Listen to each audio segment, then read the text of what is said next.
It's time for Black and White, a show that wants to bring all of us together, talking again about the issues that concern us. It's time to hear from people who only want to deal with facts. It's time for you to re-engage in your right of American free speech. It's time for Black and White. Welcome to the program. We have an interesting program today with a guest who I read a little bit about, and I want him to tell us about himself and what he's trying to do before we start the dialogue. So go ahead, sir. Introduce yourself to my audience. Well, no, I appreciate it. Appreciate it, Dan. My name is K. Carl Smith. That's K-C-A-R-L, all one word, K. Carl Smith. I live in the Alabama, the Birmingham metropolitan area. I'm a former military officer. I don't like using the word retirement, but I completed my service obligation before my first look for lieutenant colonel, so I retired as a major. And a father of 3, grandfather of 8, and I'm a diehard patriot. And I don't call myself an activist. I'm really a political agitator, more so than an activist, meaning that I don't care if you have an R behind your name or a D behind your name. If you're not adhering to the Constitution and protecting our God-given rights that we have as Americans, as given by God, protected by the Constitution, you're going to be agitated. So I got frustrated one day about 12 years ago as to what's happening with our country in terms of how there are those who want to fundamentally transform the United States into a European socialist country and therefore lose our liberties. So I became involved in the political process, not running for office or anything, but just being involved, staying aware of what's going on. So and over that time, I became more aware of the conservative philosophy, and I started developing a conservative, shaping my ideas as conservative. I realized I was conservative, I just didn't use the word. So over a period of time, Dan, what happened was I got sick and tired of being attacked because of the word conservative. And I quickly learned, as soon as I told someone I was conservative, they think I'm a racist or an Uncle Tom.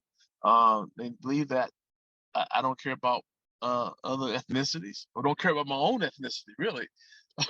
So over a period of time, I've carved out, because of frustration and necessity, what we call a diversity persuasive messaging model that works.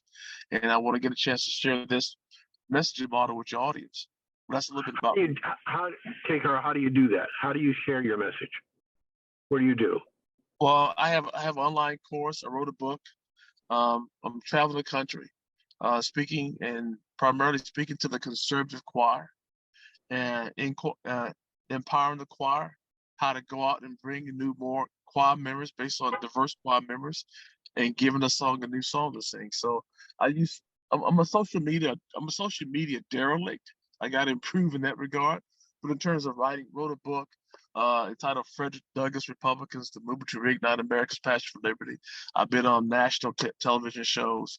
I've been on radio talk shows, and really get out there is word of mouth. And like I said, I'm going down to Turning Point, going down to Tampa right now at this Turning Point event to talk to a group of young conservatives at this active student program that Charlie Kirk does every year. Okay, Carl, before we went on the air, I talked to you a little bit about the origin of Black and White and what it was, what we were trying to do. And the very first show that we did had 2 subjects. One was critical race theory in the schools. Yeah. The second one was the treatment of the Democratic Party to Tim Scott after he spoke after the president. I couldn't believe the stuff that was coming out of the mouths of Democrats, and I'm almost 70, 77 on Monday, and I listened to that, and I was involved in the civil rights movement when I was younger in desegregating the Columbus public schools, but I don't understand how the Democrats viciously attacked Senator Scott. And nobody in the media took any objection to that. And they never do. Well, happy birthday to you in advance, Dan. Thank you. The whole effort, what's going on now? I grew up as a staunch Democrat. And I was voting Democrat for years, not based on values. I was voting Democrat based on family tradition, to be honest with you. Because my parents were staunch Republicans until 1964. That's another subject for some other time. But regarding Okay. Tim Scott, what Democrats realize when they don't want Tim Scott or any conservative to gain any type of foothold in the minds of Black Americans, because if that happens, Blacks will flee from the Democrat Party. So they have to demonize Tim Scott, Black conservatives in general, to make sure they look like buffoons in front of the Black community.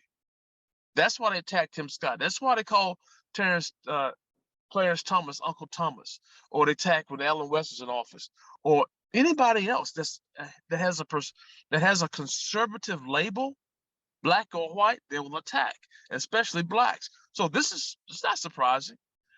That's how they operate, because when you really don't have a message like the Democrat Party, you have to use propaganda. You have to be vile and malicious to those who have a different point of view to make sure their message does not gain traction. And that's exactly what they do. They do it because it gives them a powerful political advantage by demonizing the opponent, calling the other opponent racist when you think, okay, there must not be racist, which is not the case. Well, I was thinking as you were speaking, what immediately came to mind was Donald Trump in the presidential campaign when he went to the Black ministers in Detroit. And he basically said to them, "You've been voting Democrat all your life. What do you have to lose voting for me?" And if you look at the tremendous gains that the minorities in the United States gained under Donald Trump, it's no wonder that Hispanics are walking away and some number of Blacks are walking away from the Democratic Party. Because believe it or not, he freed them again. Another Republican freed the Blacks again. And right. and they like that freedom. They don't like what's going on now at all. Sure. And here's the thing. I was for the past 2 years when the President Trump was in office, I was on the advisory board to the President Trump campaign, Black Voices for Trump. And President Trump had a lot of good deeds in terms of impacting the quality of life of the African American community. Criminal justice reform, he got that through. Obama couldn't do that. President Trump increased the funding and extended the funding for historical Black colleges. He had opportunity zones. So President Trump had a lot of good deeds. But even with all that, when they did this poll that came out a year before, January before the election, Blacks still thought he was a racist, even in light of all the good deeds. So we got to understand why that's the case. I mean, we can talk about that later, because that's going to take a little bit to dig into and pull that out. But I do have the answer for it.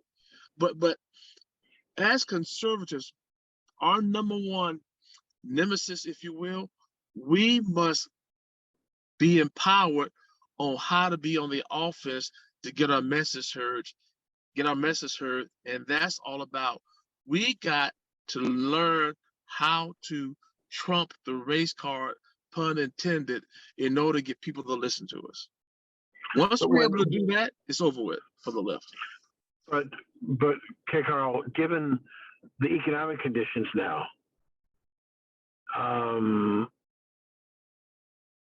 is it harder to do that today? Because people are feeling the pinch and the misery of the policies of the current administration, President Biden, that needle is moving a little bit, but it can move a whole lot where we can actually crush the Democrat Party. And Blacks all we need about 10% of people, Blacks to vote Republican or conservatively. That'll crush the Democrat Party. We got to move that needle a bit more.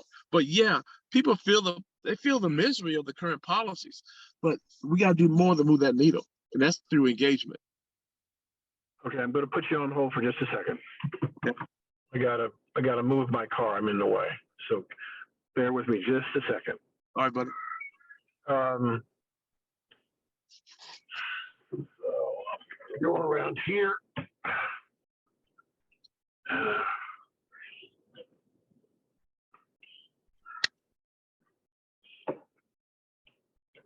see where she is. There she comes.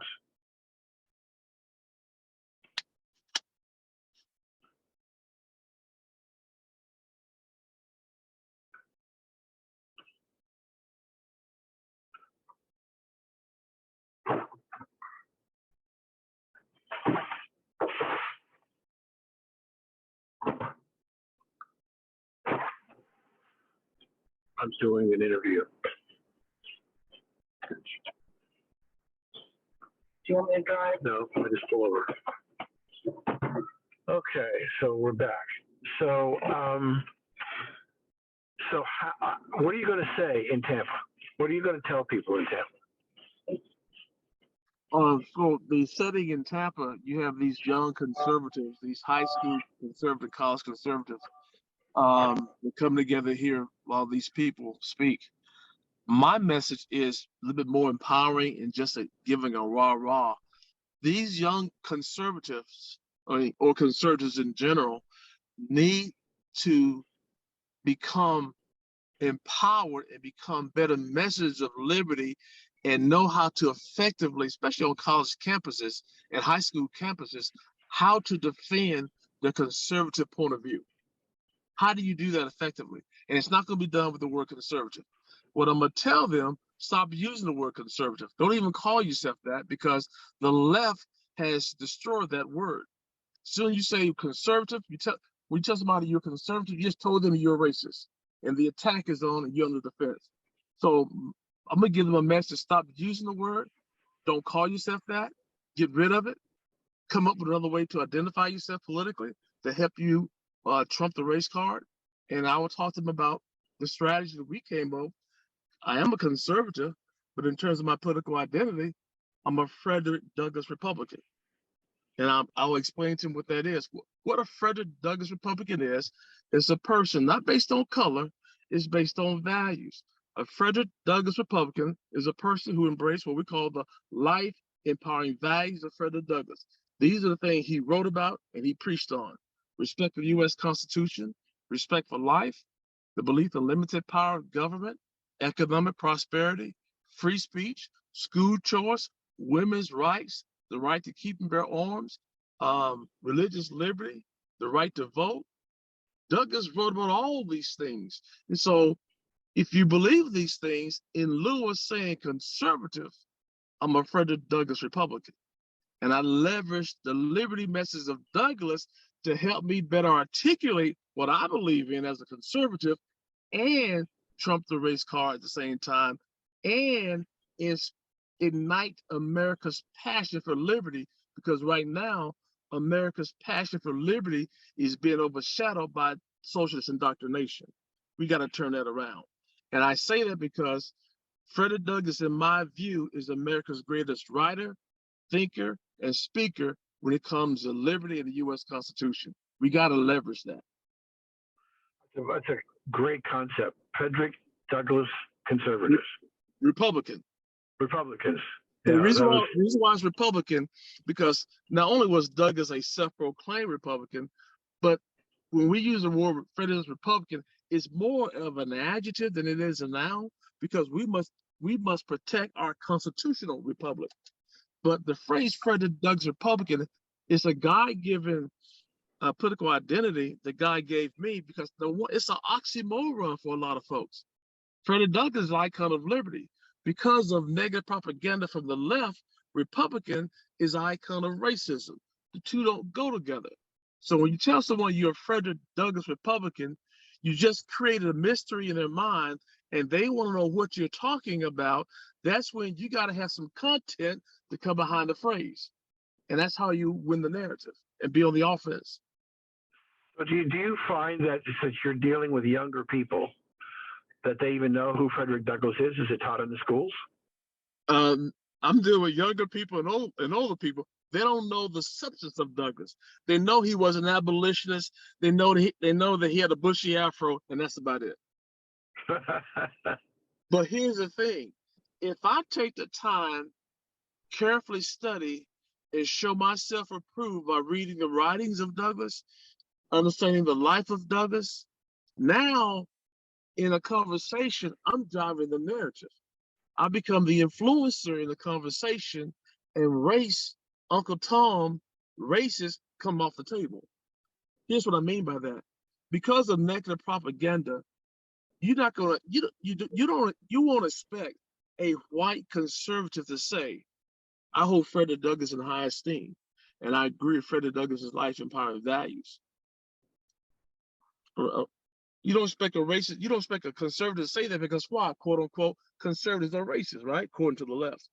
But when you say that and you have the content become behind that, just took a step to trump the race card, drive the narrative, and people are now listening to you. And at the same time, you're building trust and credibility for yourself to get people to listen to you. Because right now, because of negative propaganda, as conservatives, we're discredited before we get a chance to even talk. We've already been discredited. So when we talk, our message falls on deaf ears often. Well, we got to turn that around by leveraging the life and the liberty message of Frederick Douglass, which is counter to Marxism. And one thing you're going to find interesting, Dan, I went back and I contrast the life of Frederick Douglass and Karl Marx. Karl Marx and Frederick Douglass were both born in 1818. Karl Marx was born in Germany. He never had a real job in his life. His father was a lawyer. He married into money. Karl Marx was a theorist about oppression. Frederick Douglass was born into slavery.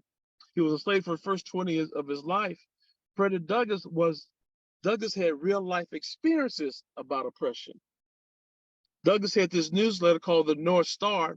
Well, guess who was a subscriber to Douglass's newsletter out of Germany? Karl Marx. Wow. So the left has Karl Marx in their corner that they're leaning on to fight the battle. We got to get Douglass on our team, give him the ball, and get out of the way. You don't have to run any special plays. Just give Douglass the ball. So we need to leverage Douglass, his life, and his writings because, as I say, Frederick Douglassism is the most effective liberty message to counter Marxism and send the left back to France. How do you feel about, if I could change the subject just a little bit, Sure. How do you feel about the attack on Justice Thomas? That attack's coming from the left. I understand the attacks because that's what they have to do to minimize any strong Black conservative voice, to call him Uncle Tom. That's what they do. And so it's unfair, but Justice Thomas needs Frederick Douglass. Tim Scott needs Frederick Douglass. President Trump needed Frederick Douglass. All I had to say was this. Just think about it. If Tim Scott, Donald Trump was somewhere, or Clarence Thomas, or anybody that's conservative, get up there and they're being very genuine about this, and all they got to say is, you know what? I've been recently inspired by the life and writings of Frederick Douglass. I'm more than a conservative. I'm a Frederick Douglass Republican. And I agree with his life empowering values, and you go where they are. They can drop the mic and leave. Because when you say that, what people are hearing, oh, this conservative has had their Saul to Paul conversion. They had a transformation. That's what they're thinking. And that's what you want them to think. When you look around this country and you see the major cities of this country in turmoil in terms of lawlessness and murders and rapes and break-ins and you name it, a total disregard for the police and for the rule of law, and the gangs that break into the department stores and the places and loot everything, and we have a criminal justice system that doesn't punish people. How do we turn that around? Well, one of the reasons why we got a criminal justice system that don't punish people, remember when they had these riots occurred like in 30 cities. Of those 30 cities where the riots occurred, 27 of them had DAs who were George Soros candidates. We gotta start running for office at the local level and take back our country. And we gotta run against these George Soros candidates. Because all these, when those rallies took place in those 27 cities, they knew they could do it and get away with it because they were not going to be punished for it by the DAs because they were George Soros flunkies. And so That's one thing we have to do. But also we got to do. We just can't sit back. We got to become more involved. We got to reignite America's passion for liberty. We got to get more involved in the political process. We got to get people to run for these local school boards to take back our school boards. We got to support our police, which most folks do. But we got to understand that we're really a majority in all this. We're not the minority. We're the majority. And so it's time for us to get out in front of the television and become engaged in the political process if we're going to keep our republic. And that's everybody's responsibility. You know, we have all these rights, but we have responsibilities too, and that's one of them. The president said he was going to ask Congress for $37 billion to hire a whole bunch of policemen. Who's this now? President Biden. $37 billion to increase America's police force. But okay, Carl, the problem that I have is that trying to find people who want to be police. Exactly right. Exactly. I mean, Seattle's short 400 people, and they can't get anybody to fill out an application to become a policeman in Seattle. That's right, because they know President Biden speaks with a forked tongue when it comes to this issue. He said one thing during the riots. Now he's saying we're going to support it. So I think we got a leadership problem in this country, of course. And the problem is we need more people who have the moral courage to be truth tellers. I don't see that coming from the left. They come from the Democrat Party. I just don't see it. And we got to keep our Republicans accountable and make sure that they do it, as well as those with a D behind the name. We got 2 more years of this we got to get through. I hope it's just 2 or maybe 6. 2 or maybe 6. Okay, I'm not thinking that way. I'm not thinking of the plan B. I'm thinking of plan A. You saw what happened. You saw what happened this week when President Biden was in Israel and in Saudi Arabia. Gavin Newsom met with Harris in the White House. Yes. And they're talking about that's going to be the running team for 2024. How are they that much different than Biden? I think here's where first of all, I think the Republican Party is inept in order to take advantage of what's going on in our country. It's going to take people like you and I at the grassroots who we're out there in the trenches engaging other Americans, inspire them to vote differently, those who don't get it. We got to have an awakening. The awakening does not come from the Republican Party. But I think the Republican Party has gone so far left, a lot of people in different voting blocks are frustrated, and they're going to vote the other way. For example, this whole thing about transgenderism and push that on our children and coming after our children with CRT. I'm talking to various communities who've been voting who've been voting Democrat tradition for long years. They're frustrated with that. They're looking other ways. And that's not because what the Republican Party is doing. I think because the left has gone too far. And also because what I'm hearing and talking to people that travel this country, they understand that anybody, the Democrat Party, who embrace infanticide will do anything. And that's what's going on. And so we just got to get some good candidates out there. And I talk to these candidates all the time. Don't go into these communities who traditionally don't vote Republican using the word conservative. You will get that vote without using that word. But once you use that word, you just gave them a reason not to vote for you. Because especially in the Black community, I contend that Blacks will vote for a devout socialist before they vote for someone they perceive as a racist. Wow. Amazing. So one of the issues that's hot at the moment is that we touched on it just briefly with Justice Thomas, was the Moore decision on abortion, overturning Roe versus Wade.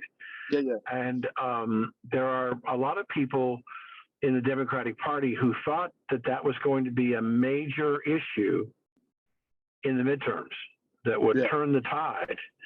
And as a percentage of people, more, like in New York City, there are more abortions on Black women than there are live births in New York City for Black women. And Black women have about 50% of all the abortions that are performed in the country. That's correct. And so But a lot of people say it's because the government took the fathers out of the household and put the government in charge. Yes. What do you say? That is true. That was the Great Society. That's what Lyndon Johnson did with the Great Society when he started these social programs and told the the government actually hired workers to go around the black community back in the 60s, telling them, look, we can give you a check. We can give you a check. We can't have no man around. They sent agents out there doing that. This is all, it didn't happen by accident. This has all been planned and organized by the Marxists who've now taken over the Democrat Party to destroy America from the inside. It's part of the plan. So yeah, the socialist policies, they're not failing. The socialist policies are working. It's intended to destroy the families. It's intended to come after our children and have them now become little socialists versus liberty ambassadors. So there's nothing new under the sun. This is the same strategy that was used back in Pharaoh's time. Same thing. So K. Carl, what I don't understand is, and I try to be candid when I'm talking to people, regardless of their race, color, or creed, or political persuasion. What happened that the black community became so subservient to the Democratic Party? Very good question, Dan. I did some homework on that. I don't have a PhD, but I've done some PhD level research. The Republican Party, like my parents were staunch Republicans until 1964. You got to go back to 1964 and see when was the mass exodus of blacks from the Republican Party to the Democrat Party. Because at that time, the Republican Party made the Democrat Party look like heroes to black folks. Let me explain to you what I mean. July 2nd, 1964, President Johnson signed the civil rights legislation into law. If you remember now, your staunch, racist, Dixiecrat senators, they voted against it based on racist reasons. Right. Okay? There was a certain Republican senator. He also voted against it, not because he was a racist. Barry Goldwater voted against it based on constitutional grounds. Robert Bork was a Yale University professor at the time. Robert Bork wrote a 75-page opinion that Goldwater used to vote against the civil rights legislation based on constitutional grounds. Goldwater was not a racist. He was an integrationist. Matter of fact, 1953, it was Barry Goldwater who integrated the Senate cafeteria in our nation's capital when one of his black staffers was refused service. So here's the point. With his no vote, Goldwater sided with the racist Democrats for different reasons. Now, do you recall Goldwater's nickname? His nickname was Mr. Conservative. Right. The book that came out in 1960 that he wrote that sold over 3 million copies was entitled The Conscience of a Conservative. At the Republican Party National Convention held at the Cap Palace in 1964, the Republican Party, the party of Lincoln, the party of emancipation, who do they nominate as their presidential candidate to run against Johnson? Mr. Conservative. Right. When that happened, black folks left the Republican Party en masse. I grew up in Alabama. I remember during that time when that happened, I heard the word conservative and the name Barry Goldwater and racist used in the same sentence. That's Right. when the word conservative started becoming culturally ingrained in the black community to mean racist. Goldwater was against the legislation, which really, by voting no, not only he was against the legislation, he was against the civil rights movement and the welfare of blacks. But Johnson signed it. That's how the Republican Party made the Democrat Party look like heroes. And that's when the mass exodus started happening. And that's when the word conservative started developing a racist connotation in the black community. But today, it's not just the black community that think the word conservative is racist. our children now are going to college and get indoctrinated.